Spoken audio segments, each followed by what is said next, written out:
जी की कहानी। एक बुढ़िया माई थी, वह रोजाना मिट्टी के गणेश जी की पूजा अर्चना किया करती थी, और मिट्टी के होने के कारण उसके गणेश जी रोजाना गल जाते। बेचारी रोजाना बनाती बहुत दुखी थी। पड़ोस में जो है एक सेठ का मकान बन रहा था, तो वह वहाँ के मिस्त्रियों के पास गई और उनसे जा करके बोली, भाई तुम मेरे गणेश जी जो है पत्थर के बना दो। तो मिस्त्री बोला कि बुढ़िया, जब तक हम तेरे गणेश जी पत्थर के बनाएंगे तब तक हम एक दीवार चल लेंगे, जहाँ हम तेरे गणेश जी पत्थर के नहीं बना रहे। उन्होंने उससे मना करी। ये तो बुढ़िया माई यूँ कह करके आ गई कि भगवान करे तुम्हारी दीवार टेढ़ी हो जाए। तो अब वो बुढ़िया माई तो कह करके आ गई। अब मिस्त्री बेचारे दीवार बनाए, सुबह से शाम हो गई, दीवार टेढ़ी हो जाए, फोड़े फिर बना मैं, फोड़े फिर बना मैं। शाम को जो है सेठ आया। सेठ ने पूछा, भाई तुमने आज तो कुछ भी काम नहीं किया क्या? जब मिस्त्री बोले कि सेठ जी हमने काम तो बहुत किया था, पर सामने से एक बुढ़िया माई आई थी और वो ऐसा ऐसा कह करके गई थी, जब से दीवार टेढ़ी हो रही है हम बार बार बना रहे हैं, बार बार दीवार टेढ़ी हो जाए। तब सेठ जी ने जो है बुढ़िया माई बुलाई, बुढ़िया माई से कहा कि बुढ़िया माई, हम तेरे गणेश जी जो है सोने के बना देंगे, पर तू हमारी दीवार सीधी कर दे। तब गणेश जी महाराज ने उसकी दीवार सीधी कर दी। जैसे गणेश जी महाराज ने बुढ़िया माई पर कृपा करी, ऐसे सब पर कृपा करना। कहानी कहने वाले, सुनने वाले, हुकारा भरने वाले सबकी मनोरथ पूर्ण करना।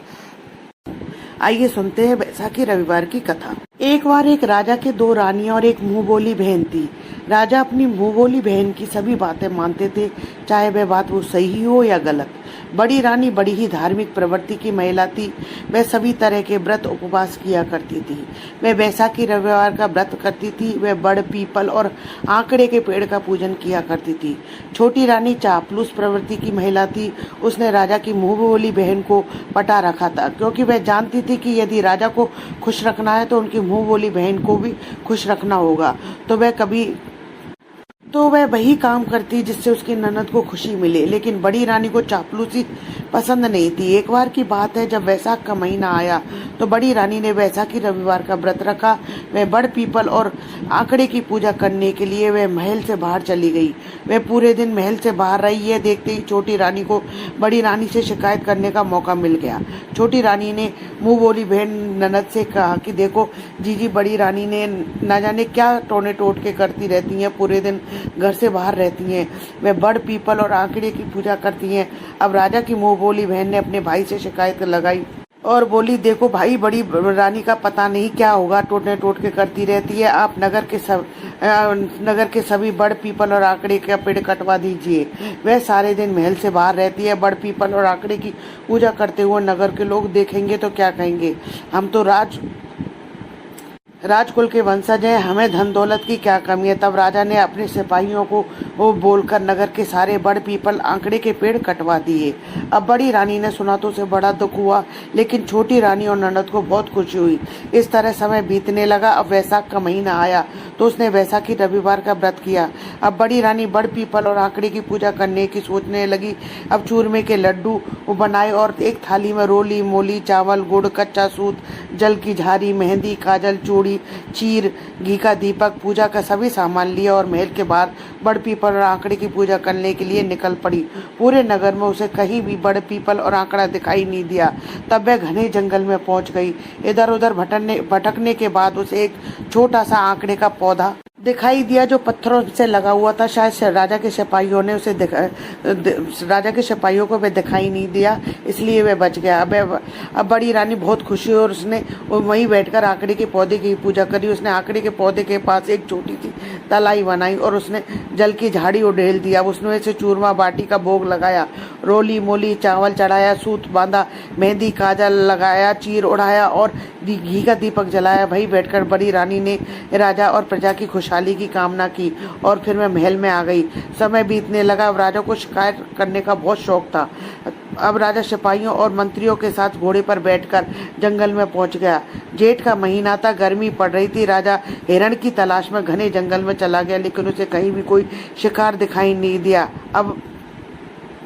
अब राजा के अंगरक्षकों के पास भी जो खाने पीने का सामान था वह भी बहुत खत्म हो चुका था। राजा को बहुत तेज पानी प्यास लगी, साथ ही सभी सिपाहियों और मंत्रियों को भी पानी प्यास लगी।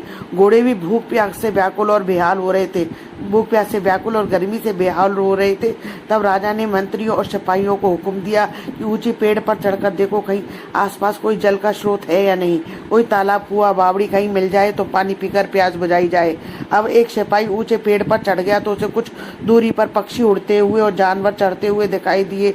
तो सिपाही ने राजा से कहा कि महाराज, यहाँ से कुछ दूरी पर पक्षी उड़ रहे हैं और जानवर चल रहे हैं, हमें शायद वहाँ जल मिल जाए, हमें वहीं चलना चाहिए। तब राजा अपने सिपाहियों और मंत्रियों के साथ उस स्थान पर चला गया और वहाँ पहुंचकर देखते तो एक बहुत बड़ी तलाई थी जिसमें पानी भरा हुआ था और एक आकड़े का पेड़ था। रानी ने वहाँ छोटी सी तलाई बना करके जल की झारी उड़ेल दी थी। उस वही आज एक तालाब में बदल चुकी थी। राजा ने मंत्री व सिपाहियों के साथ अपनी प्यास बुझाई और घोड़ों को भी पानी पिलाया। फिर राजा ने देखा कि आकड़े के पत्ते के ऊपर चूरमे बाटी पड़े। राजा ने चूरमा बाटी स्वयं खाए और मंत्री सिपाहियों को भी खिलाए और घोड़ों को घास खिलाया। सबने भरपेट चूरमा बाटी खा लिया, लेकिन चूरमा बाटी जो है खत्म नहीं हुआ। राजा के साथ सभी मंत्रियों और पहरेदारों को भी बड़ा आश्चर्य हुआ। अब थोड़ी देर बाद वहाँ आराम करके वह संध्या के समय राजा महल में आ गया। राजा ने महल में आते ही अपनी दोनों रानियों से पूछा कि तुम दोनों में से किसने मेरी प्रजा की सलामती के लिए व्रत किया व आंकड़े के पेड़ की पूजा की थी। तब छोटी रानी ने मना कर दिया, लेकिन बड़ी रानी बोली, महाराज, मैं हर साल बैसाखी रविवार का व्रत करती हूँ। व्रत में बड़, पीपल और आंकड़े की पूजा करती हूँ, लेकिन इस बार आपने ननद भाई और छोटी रानी के कहने पर सारे आंकड़े और बड़ पीपल के पेड़ जो कटवा दिए। तब मुझे घने जंगल में एक छोटे आंकड़े का पेड़ दिखाई दिया। मैंने वहीं बैठकर पूजा करी और अपनी राजा और आपकी प्रजा की सलामती के लिए दुआ मांगी। उसी समय राजा को सद्बुद्धि प्राप्त हुई। राजा ने मुंह बोली बहन को उसके ससुराल भेज दिया और छोटी रानी से कहा कि तुम्हें भी बड़ी रानी से कुछ सीखनी चाहिए। उस दिन छोटी रानी को भी अकल आ गई। तब राजा ने पूरे नगर में ढिढोरा पिटवा दिया कि सभी बैसाखी रविवार का व्रत करें, बड़, आंकड़े और पीपल की पूजा करें। पवित्र मास में अगर तुलसी जी की कथा सुनी जाती है तो आपके सभी मनोरथ पूर्ण होते हैं। तो बैसाख के मास में तुलसी माता की जो कथा सुनी जाती है, आइए सुनते हैं तुलसी माता की कथा। एक ननद और भौजाई थी। ननद जो है दिन रात तुलसी जी का नाम लिया करती थी। भौजाई को तुलसी जी का नाम सुनकर बहुत गुस्सा आता था। भौजाई हमेशा ननद के लिए कहती कि इसको तो कोई काम नहीं आता, ये तो सारा दिन तुलसी तुलसी ही करती रहती है। ननद घर के काम करते करते तुलसी जी का नाम लेती रहती थी। भौजाई कहती कि इसके विवाह में सिर्फ तुलसी की ही दूंगी और इसके सिवा कुछ नहीं दूंगी, ऐसा कहने लगी। वह ननद बेचारी कुछ नहीं बोलती, वह तो बस सुबह शाम तुलसी जी को जल देना, आरती करना, अपने कामों में लगी रहती थी। एक दिन भाभी ने अपने पति से बोली कि इसके लिए लड़का देख कर आओ, वह बहुत गरीब घर का लड़का देखना। अब उसका भाई बहन के लिए लड़का देखने गया, गरीब घर का लड़का देखकर आया। अब ननद की शादी के दिन आ गए, बारात की तैयारी होने लगी और बारात भी आ गई। उसने बारात के खाने के लिए कुछ भी नहीं बनवाया, बस बारातियों को तुलसी के पत्ते ही खाने के लिए दिया। बाराती कहने लगे कि यह क्या खाएं, यहाँ तो हरे पत्ते ही दिखाई दे रहे। बारातियों को तुलसी के पत्ते देखकर बहुत गुस्सा आया। सभी बाराती जोर जोर से बोलने लगे। उसके भाई को भी वह शोरगुल देखकर बहुत दुख हुआ। लड़की को भी बहुत दुख हो रहा था। वह तुलसी जी से प्रार्थना करने लगी, हे तुलसी माता, मेरी और मेरे परिवार की लाज बचाओ। हाथ जोड़कर आंखें बंद करके तुलसी जी से यही प्रार्थना करने लगी, हे तुलसी माता, सब ठीक कर दो। उसने अपने भाई से कहा कि सब बारातियों से कहो कि आंखें बंद कर लो, मैं एक कमरे से दूसरे कमरे में जाऊंगी। भाई ने सभी बारातियों से कह दिया कि आप आंख बंद कर लें। लड़की एक कमरे से दूसरे कमरे में जाएगी। सभी बारातियों ने पहले तो मना किया, फिर आंखें बंद कर ली। तो बहन एक कमरे से दूसरे कमरे में गई।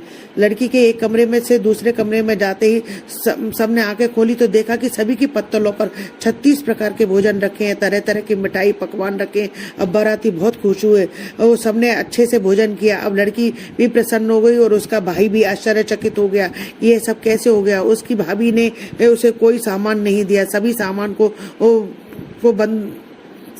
सामान के बदले उसे तुलसी की पत्ते ही दिए, तुलसी के कपड़े ही पहनाए। अब बारात जाने लगी तो उसका ससुर जल्दी से अपने घर गया और जाकर अपनी पत्नी से बोला कि कुछ सामान और जेवर दे दो, बहू कुछ सामान लेकर नहीं है, तुम जल्दी से लड़की के लिए पहनने के लिए जेवर और साड़ी दे दो। इतने में ही बारात घर आ गई। देखा कि बहू ने सब जेवर कपड़े पहन रखे हैं। ससुर से उसकी पत्नी बोली कि आप तो कह रहे थे कि कुछ भी सामान लेकर नहीं आई है, यह तो खूब सजी धजी आई है। इतने जेवर गहने पहन कर आई है, इतना सारा सामान लेकर आई है। ये देखकर वह सब बहुत खुश हुए। तुलसी माता की ऐसी कृपा बरसी कि उसका ससुराल का कोना कोना भर गया। अब 2-3 दिन बाद उसकी भाभी ने कहा कि अपनी बहन को लेकर आओ। उसका भाई उसे लेने आया तो वह नीचे ही खड़ा रहा। उसको अपनी बहन के घर में अंदर जाते हुए शर्म आ रही थी, क्योंकि उसने अपनी बहन को कुछ भी सामान नहीं दिया था। बहन ने भाई को ऊपर से देख लिया और कहने लगी कि अरे भाई अंदर आ जाओ, आप अंदर क्यों नहीं आ रहे हो। भाई को ऊपर बुलाया और उसका भाई ऊपर चला गया। तब उसकी सास कहने लगी ये जिस दिन से आई है इसने उस दिन से कुछ भी खाया नहीं है। तब उसका भाई बोले तुलसी जी की पूजा करती है और तुलसी जी की कहानी सुनने के बाद ही ये खाती है। तो उसकी सास बोली इसने हमें क्यों नहीं बताया। तो भाई बोला आप इसे मेरे साथ भेज दिए। सास बोली हम नहीं भेजेंगे, ये जिस दिन से आई है हमारे घर में तो हमारे तो घर के दिन ही बदल गए हैं। हमारे घर में हमारे घर का कोना कोना भर गया है, चारों तरफ आनंद ही आनंद है। इसने इतना सारा दिया है कि हमारे घर में तो समा ही नहीं रहा है। हमारे घर में तो बहुत भाग्यवान लक्ष्मीवान बहू आई है। भाई ने फिर बहन को ले जाने के लिए कहा तो अब सास ने भेज दिया। वह इतना सारा कपड़ा जेवर लेकर आई। अब ननद बहुत सजी धजी भाभी के घर आई। दरवाजे पर खड़ी भाभी ने जब ननद को सजी धजी गहने जेवर पहनकर आते हुए देखा तो बहुत दुख हुआ। वो सोचने लगी मैंने तो इसे किसी गरीब घर में ब्याह था, पर यह तो कितना जेवर कपड़ा लेकर आई है। इस पर तो तुलसी जी की कृपा है। अब अपनी लड़की से कहने लगी देख तेरी बुआ भी तुलसी जी की पूजा करती थी, उसे कितना बढ़िया घर वर मिला है, सब तुलसी माता की कृपा है। तो तू भी तुलसी की पूजा करा कर। अब तू भी तुलसी जी की पूजा किया कर, रोजाना जल दिया कर, रोज तुलसी जी को दीपक जलाया कर। पर उस लड़की का मन जो है पूजा करने में नहीं लगता था। वो उसकी माँ उसे तुलसी जी के पास लाकर मार पीट कर जबरदस्ती डाल देती और उससे पूजा करवाने के लिए कहती। वे लड़की कभी तो झूठा पानी और कभी गंदा पानी जो है तुलसी जी में डाल देती। ननद ने तो सच्चे मन से पूजा की थी, पर लेकिन लड़की जो है माँ के डर से पूजा कर रही थी। लड़की का मन पूजा में नहीं लगता था। अब वह लड़की बड़ी हो गई। उसकी माँ ने उसके पिता से कहा कि इसके लिए कोई अच्छा घर वर देख कर आओ। तब वह उसके लिए लड़का देखने गया तो उसके लिए अच्छे घर का लड़का वर देख कर आया और उसकी शादी के दिन भी आ गए। उसकी माँ ने अपनी लड़की को भी तुलसी जी के कपड़े पहनाए और तुलसी जी का ही सारा सामान दिया। बारातियों को भी खाने में तुलसी ही परोसी। पत्ते देखकर बाराती कहने लगे क्या खाएं क्या नहीं खाएं। बारातियों को गुस्सा आया। अब वह उठकर जाने लगे। तब उसकी माँ ने बेटी को एक कमरे से दूसरे कमरे में जाने के लिए कहा तो बाराती आंखें बंद कर लेंगे। अब बारातियों ने आंखें बंद कर ली। लड़की एक कमरे से दूसरे कमरे में गई तो बारातियों ने आंख खोलकर देखा तो उनकी पत्तलों में जो है तुलसी के पत्तों के स्थान पर मिट्टी के डले बन गए। बाराती क्रोधित होकर भूखे प्यासी गालियां देते हुए अपने घर को चले गए। बेटी तो माँ के कहने से जबरदस्ती पूजा करती थी। वह उसका पूजा में मन नहीं लगता था, इसलिए तुलसी माता ने उसे ऐसा फल दिया। वह ससुराल चली गई तो ससुराल वालों ने भी देखा कि सारा कपड़ा सामान जेवर की जगह तुलसी के पत्ते ही पहन रखे हैं, तुलसी के ही पत्ते लेकर के आई है। वो बहुत क्रोधित हुआ। अब कहने लगे कि बहू को तो कुछ भी नहीं लाई है, सामान में भी कमी आ गई, उनके घर के भंडार भी खाली हो गए, उनके घर में भी कुछ नहीं रहा। उस माँ ने कहा एक दिन लड़की को अपने घर ले आओ। तो वह उसका लड़की को लेने गया तो उसकी सास ने कहा यह कैसी बदनसीब बहू हमारे घर आई है कि इसके पैर पड़ते ही हमारे घर का सब कुछ खाली हो गया। कल क्या ले जाता है, इसे आज ही ले जा, आज नहीं इसे अभी ले जा। वह बेटी को लेकर आ गया। उसकी माँ ने देखा कि उसकी बेटी कुछ भी कपड़ा जेवर पहनकर नहीं आई है। तब वह बोली कि अपनी बहन के लिए तो इतना अच्छा घरवर देखा, इसके लिए क्या देखा तूने। तब उसका पति बोला कि जैसी मेरी बहन ने किया उसको वैसा ही फल उसकी तुलसी माता ने दिया, जैसा तैने किया वैसा ही फल उसको तुलसी माता ने दिया। जैसे तुलसी माता पहले ननद पर टूटी वैसे सबका ऊपर टूटना और बेटी पर टूटी ऐसे किसी पर नहीं टूटना। कहते को सुनते को हुकरा बढ़ते को, कथा अधूरी हो तो पूरी करना, पूरी हो तो मान करना। बोलो तुलसी माता की जय। ये वैशाख मास में सुनी जाने वाली एक ही बहुत ही प्यारी कथा लेकर के आई हूँ। एक गाँव में एक पति पत्नी रहते थे। पति जो है लकड़ी बेच करके अपना गुजर बसर करता था। पति जो है जब भी लकड़ी का गट्ठर लेकर के आता तो पत्नी उसमें से एक लकड़ी निकाल करके रख देती। वैशाख का महीना आया, सब लोग वैशाख स्नान करने लगे तो लकड़हारे की पत्नी भी जो है वैशाख स्नान करने लगी। वह पीपल से बड़ तुलसी आंवला इन सबको सींचती। श्री विष्णु की रोजाना जो है पूजा किया करती। इस तरीके से पूरा वैशाख मास निकलने को आया। तब पत्नी सोचने लगी कि वैशाख मास का उद्यापन कैसे करूंगी, क्या करूंगी। पत्नी को याद आया कि उसने पति के लकड़ियों के गट्ठर में से एक एक लकड़ी रोज निकाली थी, उनका गट्ठर बनाया और भगवान का नाम लेकर के उनको बेचने के लिए निकली। श्री हरि विष्णु का नाम लिया और लकड़ी बेचने के लिए निकली। श्री हरि विष्णु की कृपा से सारी लकड़ियां जो है चंदन की हो गई। अब वह लकड़ी बेचने के लिए जिस स्थान पर से निकलती वही खुशबू, वह स्थान जो है खुशबू से भर जाता।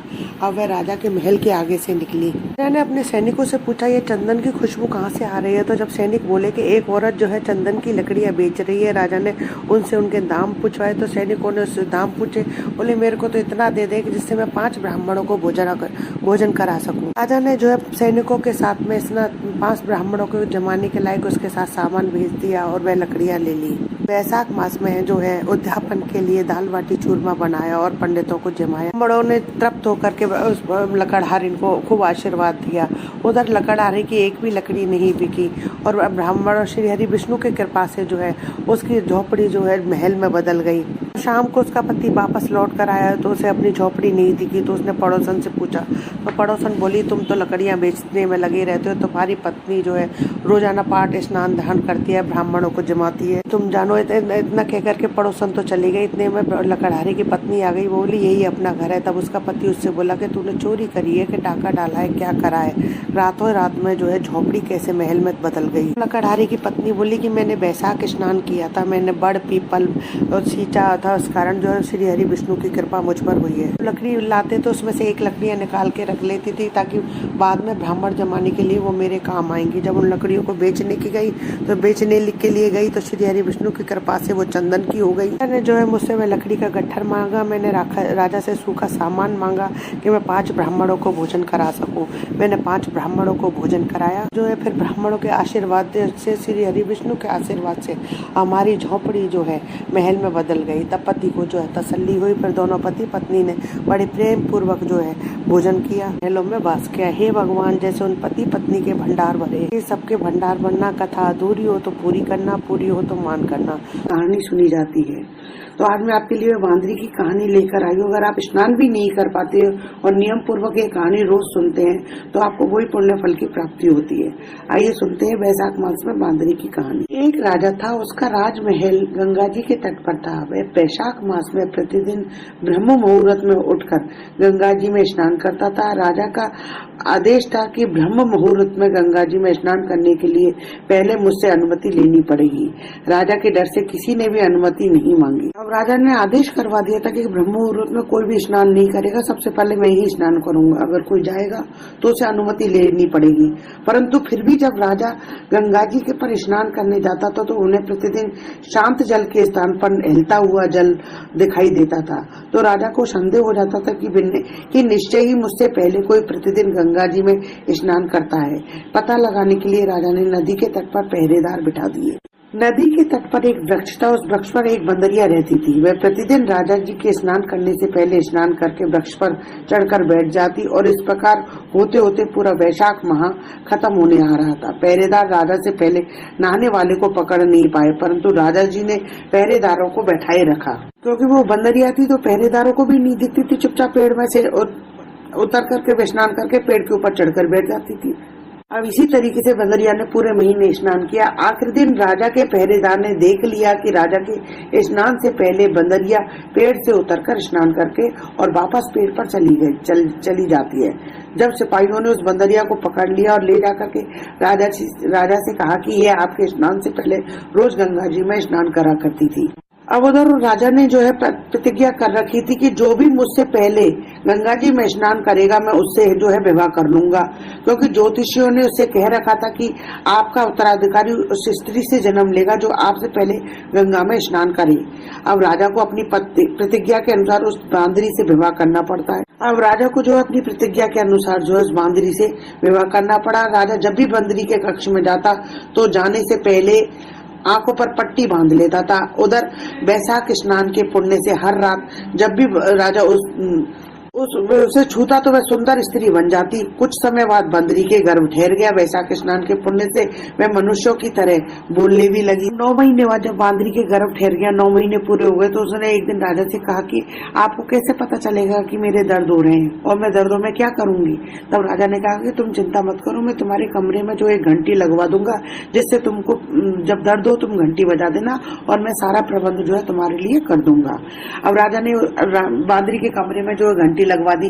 अब राजा के 2 और भी रानियां थी जो उससे बांदरी से कोड़ने लग गई थी। उनको यह था अगर बांदरी के बेटा हो गया तो ये राजा के लिए बहुत बड़ी, हमारे लिए जो बहुत ही अपमानित करने वाली बात हो जाएगी और उसका जो है इज्जत मान प्रतिष्ठा बढ़ जाएगी और हमारी घट जाएगी। तो उससे बदला लेने के लिए उसकी संतान को मारने के बारे में वो सोचने लग गई। अब वे दोनों रानियां जो है बांदरी की संतान को नष्ट करने के लिए योजना बनाती है। घंटी अब उन दोनों रानियों ने जो है बांदरी के कमरे में घंटी लगी देखी तो वो उससे उसका कारण पूछती है कि तुम्हारे कमरे में घंटी क्यों लगी है। तो बांदरी ने सीधी साधी थी, उसने सारी बात बता दी। राजा ने उससे कहा कि तू एक बार घंटी बजाकर तो देखे राजा जी आते हैं कि नहीं। उन रानियों ने उससे कहा कि तू एक बार घंटी बजाकर तो देख राजा जी आते हैं या नहीं। बांदरी ने घंटी बजा दी तो राजा जी जो है दौड़े दौड़े महल में आए और घंटी बजाने का उससे कारण पूछा बांदरी से कि तुमने घंटी क्यों बजाई है, क्या परेशानी है तुम्हारी। तो बंदरी उससे कहती है कि मैंने तो इन दोनों रानियों के कहने पर ही घंटी बजाती। तो सभी रानियां राजा जी से कहती है कि यह तो पशु है, पशु का स्वभाव आप जानते हो, ना जाने कितनी बार बार घंटी बजाएगी, तो आप इस प्रकार बार बार काम छोड़ करके कब तक आओगे। तो इससे तो अच्छा है कि आप यह घंटी हटवा दो और इसका ध्यान जो है हम दोनों रख लेंगे। अब आज जो है बंदरी के शिशु के जन्म का समय आया तो बंदरी ने रानियों से पूछा कि अब मैं क्या करूं। तो रानियों ने उससे पूछा कि तुम आंखों पर पट्टी बांधकर सो जाओ। तो बंदरी ने रानियों की बात मानकर वैसा ही किया। अब बंदरी के वैशाख माह के स्नान के पुण्य प्रताप से उसके एक बहुत ही सुंदर पुत्र का जन्म हुआ। अब शिशु का जन्म होते ही रानियों ने उसके शिशु के रोने से पहले ही उसे एक टोकरी में रखकर दासियों को दे दिया और कहा कि रात के समय इसे ले जाना और इसे किसी नदी में बहाकर आ जाना। उधर उन्होंने शिशु के स्थान पर एक पत्थर रख दिया और राजा जी को कहलवा दिया कि बांदरी के तो एक पत्थर का जन्म हुआ है, कोई पुत्र पैदा नहीं हुआ, उसने तो एक पत्थर को जन्म दिया है। राजा ने यह सुना तो उसने भी ये संताप कर लिया कि जब मनुष्य रूपी दूसरी रानियों के संतान नहीं हो सकती तो बंदरी तो पशु है, इससे क्या संतान होगी। उधर रात को दासी उस सुंदर शिशु को नदी में बहाने के लिए निकली, परंतु सुंदर शिशु को नदी में बहाने का उसका मन नहीं हुआ और उसने ममतावश उसे एक कुम्हार के चाक पर लिटा दिया। अब दूसरी दिन जब कुमार और उसकी पत्नी उन्हें घड़े बनाने के लिए उस चाक के पास आए तो उन्होंने एक बहुत सुंदर से शिशु को लेटे हुए देखा। तो उन्होंने कोई संतान, उन दोनों पति पत्नी के भी कोई संतान नहीं थी, तो उन दोनों ने उसे अपने बच्चे की तरह उसका पालन पोषण करना शुरू कर दिया। भगवान श्री हरि का प्रसाद स्वरूप दोनों जने जो है बड़े प्यार से उस बच्चे को पालन पोषण करने लगे। कुछ समय होने के बाद वह बड़ा बालक बड़ा हुआ। उस दासी से ये ज्ञात हो गया कि वह रानी बांदरी का पुत्र है, जिसको अन्य रानियों ने मरवाना चाहा था। क्योंकि दासी को भी जो है आत्मग्लानि होती है कि ये बच्चा यहाँ पर रह रहा है, तो उसे बता देती है कि तुम जो रानी बांदरी के पुत्र हो। तो कि अन्य 2 रानियों ने उन्हें मरवाने के लिए तुम्हें नदी किनारे बहाने के लिए भेज दिया था। अब एक दिन जब उस बालक को पता चल जाता है कि उन दोनों रानियों ने मरवाने के लिए उसको माँ से अलग कर दिया है, तो वह एक दिन वह बालक कुम्हार के बनाए हुए मिट्टी के हाथी और घोड़े लेकर नदी के तट पर बैठ गया। जैसे ही वह रानियों की मुंह लगी दासियां नदी के तट पर आई तो वह जोर जोर से कहने लगा, आओ रे मेरे मिट्टी के हाथी घोड़ो पानी पी लो, आओ रे मेरे मिट्टी के हाथी घोड़ो पानी। अब दासियां जो है उसकी बात सुनकर हंसने लगी और कहने लगी कि क्या कभी मिट्टी के हाथी घोड़े भी पानी पीते हैं क्या। इस पर उसने कहा कि कभी बंदरी के भी पत्थर का जन्म होता है क्या। ये बात सुनकर दासियां जाकर रानी को बताती है। अब वो सारी दासियां जो है रानी को सारी बात, दोनों रानियों को सारी बात बताती है। उन दोनों रानियों के भी घबराहट होने लग जाती है, अगर राजा को पता चल गया तो वह तो हमें मरवा डालेंगे। तो वह रानियां मिलकर के राजा से कहकर झूठे आरोप लगाकर कुम्हार को जो है देश निकाला दे देती है। कुम्हार और उसका परिवार वन में रहने लगता है। अब अगले वर्ष चैत्र माह में गणगौर के पूजन का दिन आया तो बंदरी का पुत्र घड़े में पानी भरकर बगीचे के बाहर बैठ गया।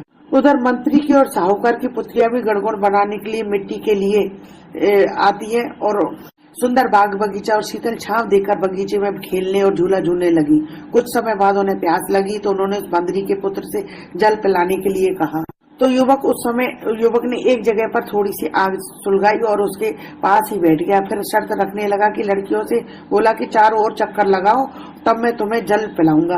पहले तो सभी कन्याओं ने मना कर दिया, परंतु फिर प्यास बहुत तेज लग रही थी उन कन्याओं को, गर्मी के कारण उनका हाल बेहाल हो रहा था, तो वे जो है चक्कर लगाने के लिए मजबूर हो जाती है। तो वे लड़कियां मान गई और उसके चारों ओर फेरे लगाने लगी आग के। अब प्रत्येक लड़की के साथ 7 फेरे होने के बाद युवक उस लड़की को रोक देता। सात फेरे बने होने के कारण सारी लड़कियों को ब्याह उसके साथ हो गया। फिर वे सभी अपने अपने घर को चली गई। लड़की के माँ बाप को जो है चिंता होने लगी कि हमारी बेटियों को देखने के लिए भी कोई नहीं आता है, ना ही इनका विवाह शादी कुछ हो रहा है। अब उन सबके माँ बाप जो चिंता करने लगे। उन लड़कियों में से एक लड़की के घर के पास एक बुढ़िया रहती थी, तो उस लड़की की माँ ने उस बुढ़िया से कहा कि जहाँ लड़कियां बातें करने के लिए इकट्ठा होती हैं वहां जाकर बैठें और वहां जाकर के सुनो कि देखो ये लड़कियां क्या बातें करती हैं। पर बुढ़िया पहले तो मना कर देती है, लेकिन वे उसे कुछ पैसों का लालच दे करके उनके पीछे भेज देती। और वे लड़की बुढ़िया माई से बोली, क्यों बुढ़िया माई, क्या हमारी बातें सुनने के लिए आई हो क्या आप हमारे पीछे पीछे? तब मैं बुढ़िया माई बोली, नहीं, अरे तुम तो बात करो, मैं तो एक तरफ बैठी रहूंगी, मुझे तुम्हारी बातों से क्या मतलब है, मुझे क्या लेना देना तुम्हारी बातों से। लड़कियां जो आपस में बातें करने लग जाती है और बुढ़िया माई जो उनकी बातें सुनती है। लड़कियां आपस में बातें करते कहती है कि एक बोली, हम सब ने कुम्हार के बेटे के साथ चारों ओर फेरे लिए हैं, फिर हम सबको तो उसको हम सबका तो उसी से ब्याह हो गया है, इसलिए हमारा कोई सावा नहीं निकलता है, ना ही कोई देखने आता है। हमारी पास में बैठी थी, उसने सुन लिया और लड़कियों की माताओं को बता दिया। उन लड़कियों के पिता कुम्हार के घर गए और चले और हमारी लड़कियों के तेरे बेटे के साथ फेरे कर रखे हैं, इसलिए उनकी शादी तेरे लड़के से ही करनी पड़ेगी। कुमार बोला, मेरा बेटा इतनी पत्नियों को कैसे संभालेगा, मैं लड़के से पूछ कर ही बात करके तुम्हें बताऊंगा। तब लड़का कुमार जो अपने बेटे से बात करता है, तो वह कहता, लड़का बोलता है कि आप फिक्र मत करो, मैं सबको संभाल लूंगा, इन सब का विवाह जो आप मेरे साथ कर दो। लड़कियों के पिताजी ने धन दहेज देकर सबको विदा किया। कुछ समय बाद कुमार के बेटे के घर पत्नी से एक पुत्र पैदा हुआ। सभी पुत्र बहुत सुंदर था, हर तरफ उसकी चर्चा होने लग गई। अब राजा तक यह बात पहुंच गई। राजा ने बुलावा भेजा कि राजा पूरे परिवार से मिलना चाहता था। बांदरी के बेटे ने अपनी सब पत्नियों से कहा कि चलो राजा के यहाँ चलते हैं। सब पत्नियों तैयार करके राजा को समाचार कहलवाए कि हम सब आपसे मिलने आ रहे हैं। राजा को समाचार पहुंचा देता कि हम सब आपसे मिलने आ रहे हैं। सब जने राजमहल पहुंचे। कुम्हार के लड़के ने पहले से सब पत्नियों को कह रखा था कि कुम्हार के बेटे ने अपनी पत्नियों से कह रखा कि वहाँ पर राजा और बंदरिया बैठी मिलेगी, सबको उसके पैर लगने हैं। सबने अपने पति के कहे अनुसार राजा जी के और बंदरिया के पैर छुए, बाकी दूसरी रानियों से बोली भी नहीं, उनके पैर भी नहीं लगी। सभी रानियों को जो बहुत जोर से क्रोध आने लगा और कहने लगी, रानियों को क्रोध आया कि इसने बंदरिया के पैर तो छू लिए लेकिन हमारे पैर नहीं छुए। तो उन्होंने राजा से शिकायत की, इसने तो हमारा अपमान किया, इसने बंदरिया के पैर तो छू लिए लेकिन हमारे पैर नहीं छुए। जब राजा ने उससे पूछा कि भाई तूने बंदरिया के पैर तो छू लिए लेकिन तूने इनके पैर क्यों नहीं छुए, तो फिर कुमार का बेटा बताता है कि बंदरिया जो है मेरी माँ है और इन सब रानियों ने जो है मेरी माँ को मरवाने, जब मैं पैदा हुआ था तो इन्होंने मेरी दासी को देकर के मुझे मरवाने के लिए छोड़ दिया था। और ये दासी के मन में जो है दया आ गई और मुझे कुमार के चाक पर रख आई। दूसरे दिन कुमार को जब मैं मिला तो उन्होंने मुझे बेटी की तरह पाला पोसा, तो मैं उनका बेटा। और यदि आपको मेरी बात झूठी लगे तो पूछ लो आप इन रानियों से, ये सच्चाई जान लो आप। फिर राजा ने कुमार और दासी को बुला करके पूछा। दोनों ने जो सारी बात स्वीकार कर ली। तब राजा ने सारी रानियों को देश निकाला दे दिया। कुमार के बेटे के साथ कुमार के बेटे के साथ तथा उसकी सभी पत्नियों के साथ अपने राजमहल में रख लिया, उनको आदर सम्मान के साथ। इस तरीके से वैशाख स्नान के पुण्य के कारण राजा को अपना बेटा, बहू, पोते सभी मिल जाते हैं। और वो सभी लड़कियां, सेठ की सभी साहूकार की लड़कियां जो है वैशाख स्नान किया था, इसी कारण उनको पति, बेटे व राजपाट सब कुछ मिला। हे श्री हरि भगवान विष्णु, कथा अधूरी हो तो पूरी करना, पूरी हो तो मान करना। जैसे राजा बांदरी ही भगवान विष्णु, जैसे आपने बांदरी और राजा पर कृपा की, साथ ही सेठ की लड़कियों पर कृपा की, वैसे सबको करना। कथा अधूरी हो तो पूरी करना, पूरी हो तो मान करना। दोस्तों, पीपल की पूजा करते समय पर यह कहानी कही जाती है। तो आइए देखते हैं पीपल की कहानी। एक सेठानी थे। सेठानी जी बहुत धार्मिक प्रवृत्ति की थी। वे रोज नियम से भगवान की पूजा पाठ करती थी। इसी तरह रोज नियम से पीपल को जल चढ़ाती, दिया लगाती, पीपल की पूजा करती थी। उनके कोई संतान नहीं थी, जिससे वो सेठ सेठानी जो है बहुत दुखी रहते थे। अब दोनों बहुत चिंता करते कि हम जब मर जाएंगे तो हमारे कारोबारों का क्या होगा, कौन संभालेगा। सेठ सेठानी की उम्र जो है बढ़ती जा रही थी, तो सेठ जी को चिंता बढ़ने लगी। तब एक दिन सेठानी ने एक तरकीब सोची। उन्होंने एक दाई को बुलाकर उसे कुछ कहा और सेठ जी को कह दिया कि मैं पेट से हूँ, आप ये सब कह दो कि हमारे घर में जो है खुशखबरी आने वाली है। इस तरीके से उसने 5-6 महीने निकाल दिए। 7वां महीना लगते ही उसने गोद भराई का कार्यक्रम रखा और पूरे गांव को बुलाया। उसने दाई से कह रखा था कि जब किसी के यहाँ बच्चा हो तो उसे थोड़ी देर के लिए मेरे यहाँ लाकर रुला देना, मैं तुझे नवलखा हार दूंगी। दाई भी हार के लालच में ये बात मान जाती है। अब 9वां महीना पूरा होते ही एक दिन दाई ने किसी के यहाँ से बच्चा लाकर, जो अभी हुआ ही था, सेठ जी के यहाँ रुला दिया और सबको उसकी आवाज सुना दी। और उसके बाद पूरे गांव में कह दिया कि सेठानी के जो है बेटा हुआ है। अब सेठानी के बेटा हो जाता है। बच्चे के जन्म के 1.25 महीने होते ही सेठ जी ने जलवा चूड़े का कार्यक्रम रखवाया और उसमें बच्चे के स्थान पर कटार को रखा। जब सबने पूछा तो कहा कि कुंवरसा की नजर लग जाएगी, इसलिए उसे बाहर नहीं निकालेंगे। अब इस तरीके से 5-6 साल बीत जाते हैं, पर सेठानी के बेटे को आज तक किसी ने नहीं देखा। अब सेठानी बोलते हैं कि मेरा बेटा पढ़ने काशी जाएगा। तो इस बार सेठ जी भी सेठानी से पूछते हैं कि मैंने स्वयं तेरे बेटे को आज तक नहीं देखा, तो तू किसे काशी भेजेगी। सेठानी सेठ जी से कहती है कि आप तो जैसे मैं कह रही हूँ वो ही करो। अब सेठानी ने बेटे को काशी पढ़ने भेज दिया और यही बात सबको बता दी जाती है। इस तरह दिन बीतते जाते हैं और सेठानी का बेटा 16 साल का हो जाता है। अब एक दिन सेठानी जी सेठ जी से कहते कि मेरे बेटे का ब्याह करना है, आप एक सुंदर सुशील कन्या ढूंढकर उससे मेरे बेटे की शादी करवा दो। तब सेठ जी सेठानी जी से कहते हैं कि क्यों मेरे बुढ़ापे में धूल झोंक रही है। सेठ जी कहते हैं तू किसकी शादी करवाएगी, मैंने तो आज तक बेटा देखा नहीं है, तो किसकी शादी करवाएगी। तब सेठानी जी कहते हैं कि आप तो कन्या ढूंढो, मेरा बेटा भी आ जाएगा। तब सेठ जी कन्या ढूंढने निकल जाते हैं। वो चलते चलते एक गाँव में पहुंचते हैं। वहाँ कुछ लड़कियां खेल खेल रही होती। सेठ जी से कह दिया था कि ऐसी कन्या ढूंढना जो घर जोड़े तोड़े नहीं। शाम होने को आई, सब लड़कियां अपने अपने घर जाने लगी। तो एक लड़की जो सेठ जी को सुशील व समझदार लगी, सेठ जी उसके पीछे पीछे चल दिए और उसके घर पहुंचकर उसके पिताजी से बात की और शादी तय कर दी। तो पुराने जमाने में माँ बाप जो तय कर देते थे वहीं पर शादी हो जाती है। अब शादी की रस्में शुरू होती हैं। सगाई में भी सेठानी बहाना बना देती है कि अभी उनका बेटा काशी से नहीं आ पाया है, इसलिए कटार के साथ सगाई की रस्म करवा देते हैं। इसी तरह शादी में भी कटार के साथ फेरे करवा देती है। अब नई बहू ससुराल में आ जाती है। एक पड़ोसन एक दिन उसको ताना मारती है, खांडिया की बहू। तब बहू पड़ोसन से पूछती है कि आपने ऐसा क्यों कहा। तो पड़ोसन कहती है कि तूने आज तक तेरे पति को देखा है क्या। तो बहू मना कर देती। तब बहू जो है सास के पास जाती है और सास से पूछती है कि मेरे पति कहाँ हैं, वे कब आएंगे। अब सासू माँ उसे प्यार से समझाती है, कहती है कि बेटा वो तो पढ़ने के लिए काशी गया हुआ है। तो सास उसे पड़ोसन से बात करने की मना कर देती है। अब सास जब भी दिन में मंदिर भजन कीर्तन से जाती तो बहू का मन लगा रहे, इसलिए उसे 7 कोठों की चाबी दे जाती और वे बहू से कह देती है कि 6 कोठों को खोल के देख लेना, पर 7वें कोठे को जो है तू मत खोल। अब सासू जी मंदिर चली जाती है। बहू ने उन कमरों को खोला तो पहले कमरे में खूब सुंदर सुंदर कपड़े ही कपड़े। बहू उनको पहन पहन कर देखती है, खूब खुश होती है। इस तरह दूसरे कमरे में खूब सारे गहने थे। बहू रोज रोज नए नए गहने पहनती है। तीसरा कमरा खोलती है तो खूब मिठाइयाँ, अगले में अनाज हीरे जवाहरात होते हैं। अब एक दिन बहू इन सब से बोर हो गई तो उसने 7वें कमरे का ताला खोला तो वहाँ एक पीपल का पेड़ और मंदिर था। अब बहू ने जब 7वां कमरा खोला, देखती है कि घर के अंदर ही मंदिर है, तो पर सासू जी बाहर पूजा करने क्यों जाती है। अब बहू वहीं बैठ गई। तो थोड़ी देर बाद ही पेड़ में से एक 17-18 बरस का कुंवर निकला। बहू ने उससे पूछा कि आप कौन है। तो बोला कि मैं तुम्हारा पति हूँ। तो बहू बोली आप तो काशी पढ़ने गए थे, अब आप कैसे आए। तो कुंवर बोला कि बस अभी आया हूँ, तो माँ को मत बताना। बहू ने अपने पति को आज तक नहीं देखा था, इसलिए वो उसे ही अपना पति मानकर उसके साथ बातें करने लगी और चौपड़ पासे खेलने लगी। अब तो बहू रोज सासू माँ के मंदिर जाते ही 7वें कमरे में घुस जाते। अब रोज कुंवर पेड़ में से आते और दोनों खूब खेलते, मस्ती ठिठोली करते। थोड़ी दिन बाद बहू पेट से हो गई। अब सेठ सेठानी पर खूब चिल्लाई कि मेरा तो बुढ़ापा खराब हो गया, अब मैं लोगों को क्या मुंह दिखाऊं। ये तो पता नहीं जाने किसके साथ जाके मुंह काला कर आई है, अब मैं लोगों को क्या जवाब दूंगा।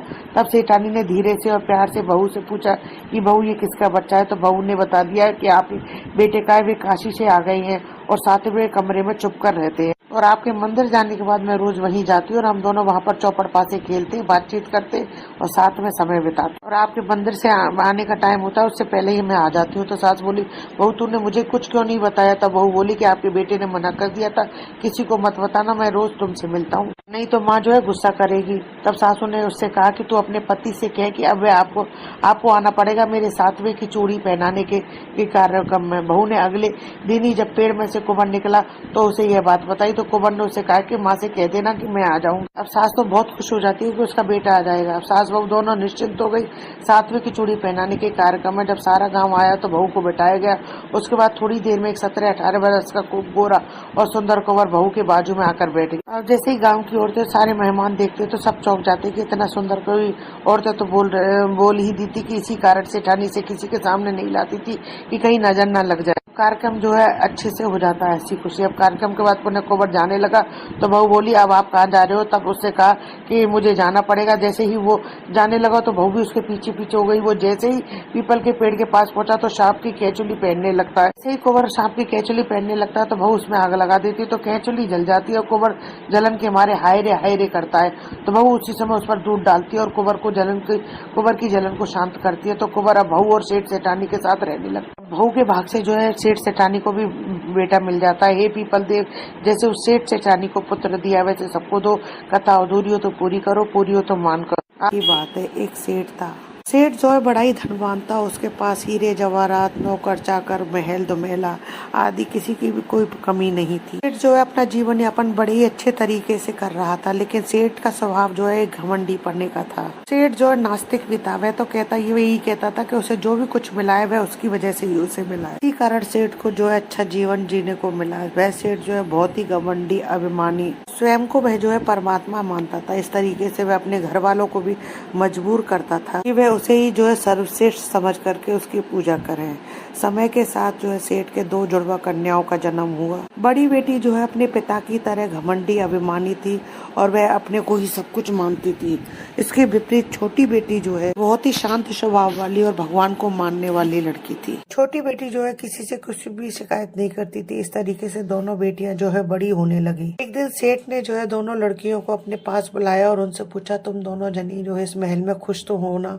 तुमको किसी प्रकार की कोई कमी तो नहीं है? तब दोनों लड़कियां बोली, जी पिताजी हम बहुत खुश हैं, हमें किसी भी प्रकार की कोई कमी नहीं है। तो ये सेठ ने सोचा कि ये दोनों को मेरे द्वारा मेरी बढ़ाई सुनने का मौका बहुत अच्छा है। तो उसने पूछा कि बेटियों तुम दोनों को जो आराम पूर्वक जीवन, ये सारी सुख सुविधाएं मिल रही है, आराम का जीवन, नौकर चाकर है, तुम जो भोग रही हो, तुम ये बताओ कि ये तुम्हें कहाँ से मिलता है? तुम दोनों बहनें जो है किसके भाग्य का खाती हो? पिता की यह बात सुन करके बड़ी बेटी जो है झट से बोल पड़ी कि पिताजी मैं तो आपके भाग्य का ही खाती हूँ और आपके भाग्य के द्वारा ही मुझे जो है इतना ऐशो आराम, सुख सुविधा, सारी चीजें मिली हुई हैं। सेठ ने जब अपनी बड़ी बेटी के मुंह से अपनी इतनी प्रशंसा सुनी तो सेठ जो है फूला नहीं समाया। अब बारी थी छोटी बेटी के मुख से कुछ सुनने की। सेठ ने जो है अपनी छोटी बेटी से भी यही प्रश्न पूछा कि तुम बताओ बेटा, तुम जो है किसके भाग्य का खाती हो? छोटी बेटी ने कहा, पिताजी मैं तो अपने कर्मों का खाती हूँ। जो भी सुख मिला है, जो भी मुझे खाने पीने को अच्छा मिला है, सब मेरे कर्मों के द्वारा ही मुझे मिला है। जो भी कुछ अच्छा या बुरा मुझे मिला है, यह सब मेरे ही कर्मों के भाग्य के द्वारा मुझे मिला हुआ है। यह सारी बातें छोटी बेटी के मुख से सुन करके सेठ ने सोचा कि इस बेटी को तो जो है सबक सिखाना होगा। तो इस तरह घमंडी सेठ ने बेटी की इस तरीके की बातें सुनकर सेठ को जो है बहुत जोर से गुस्सा आ गया और उसने सोचा कि इस बेटी को तो सबक सिखाना पड़ेगा। इस तरीके से उस घमंडी सेठ ने अपनी पुत्री को जो है सबक सिखाने की सोचा और दोनों पुत्रियों का जो है विवाह तय किया। तो एक दिन उस सेठ ने अपने मंत्री को बुला करके उससे कहा कि जो है तुम मेरी बड़ी पुत्री के लिए तो राजकुमार और छोटी पुत्री के लिए बुखारी वर ढूंढ करके लाओ। सेठ के कहे अनुसार जो है उसके नौकरों ने ऐसा ही करना शुरू किया। बड़ी बेटी के लिए तो राजकुमार और छोटी के लिए भिखारी ढूंढ करके ले आए। सेठ ने पुत्रियों को विवाह किया। विवाह करते समय छोटी पुत्री से उसने कहा कि बेटा तुम्हारा पति जो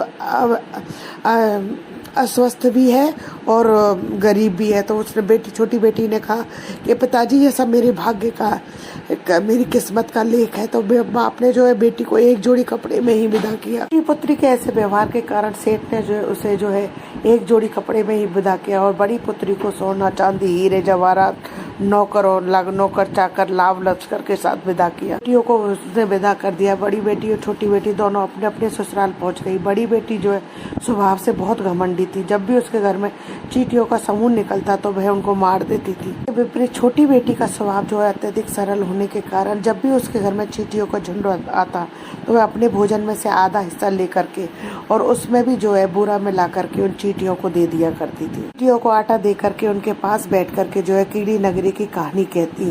तो छोटी बेटी के अत्यधिक सरल स्वभाव के कारण जो है धीरे धीरे उसके घर में जो है धन बढ़ने लगा। उसके पति की काया जो है कंचन जैसी हो गई और छोटी बेटी के घर में लक्ष्मी जी के साथ कुबेर का भी वास होने लगा। उसका पति जो है दिन रात मेहनत करने लगा और तरक्की करने लगा। कुछ ही दिनों में जो है कुछ ही महीनों में उसका पति जो है सेठ हो गया। उधर बड़ी बेटी के घर में बड़ी बेटी को चींटी मारने का शाप लगा। उसके पति के शरीर में जो है कोढ़ निकल आया और धीरे धीरे उसका सब धन था वो भी समाप्त हो गया। उधर बड़ी बेटी के सास ससुर उसे जो है अपशकुनी कहकर मारने लगे थे।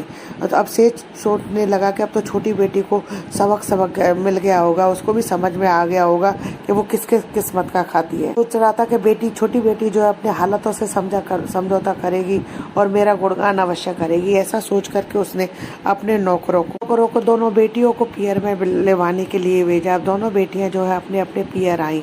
पिता सेठ उनको देख करके हैरान हो गया। बड़ी बेटी तो बहुत गरीब अवस्था में थी, गरीब भी थी और शरीर भी उसका अस्वस्थ था और छोटी बेटी की काया कंचन सी चमक रही थी। छोटी बेटी जो है ऊपर से नीचे तक घेनों से लदी हुई थी। अब सेठ को समझ में आ गया था कि कोई भी जो है किसी के भाग्य का नहीं खाता है, सब अपने अपने भाग्य का खाते हैं, जो है अपने बीते हुए कर्मों के फलों का भोग भोगते हैं।